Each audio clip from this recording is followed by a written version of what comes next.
Right, so let's go through the second interaction where somebody may just come up and send your email. So they know your email, so you're everywhere on your site saying if you've got any problems, send your email to support@paulnicholson.com or whatever yours is.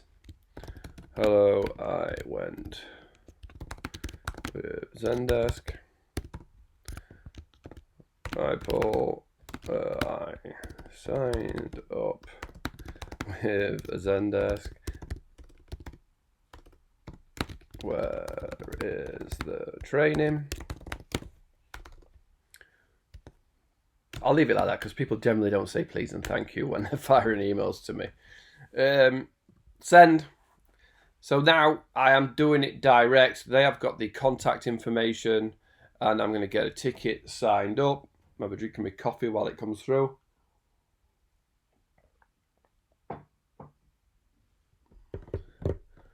Come on. There's the request received. Look, so the email has come back. Your request has been received. And they can reply to it above the fold. I mean, the free training. Send.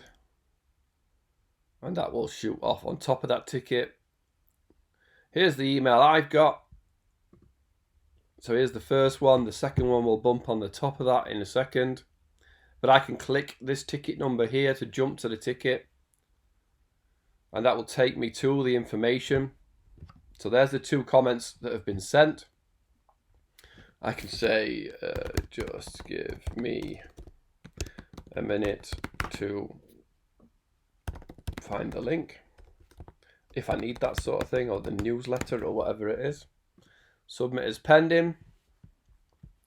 Up here, I can assign that to somebody else. I can tell support to do that. So if you've got more people in your area, you've got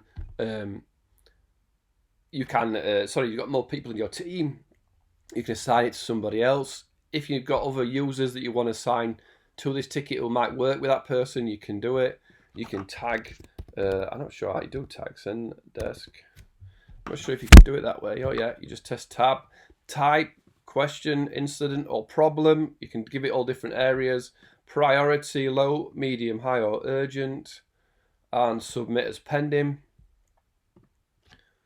So when you go through, you can see here, look, here's the information come through.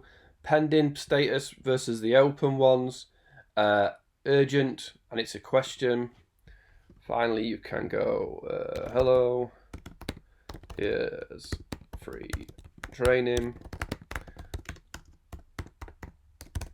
Zendesk, right? It's probably not set up to be that. Oh no, Zendesk training. Zendesk used to be when I had I was a partner, but not a proper partner because they don't do affiliate partners. They only do things to sell you stuff, and then you have to pay them first. So Zendesk training, and I'm going to submit as solved. Even though they can reply to it still because I've solved it. So if I go back here, when the email comes through, just give me a minute. Waiting for that other email. They can still reply to a closed ticket. It isn't like it's all shut down. It'll reopen it. And there's all sorts of different things you can run to say, after so many days of not hearing from them, send them a reply, send them some sort of bump. Do you still need help? Can we close this ticket? All sorts of things like that. All sorts of different ways of giving your customers a better experience. Here's the link. Oh, it came through. Yeah, I didn't do the link properly first time, did I? And it's closed, but they can still say, great, thanks, right? And it will, have I just cancelled the message? Hopefully not. That's the second email come through. So it is a bit confusing when I do these.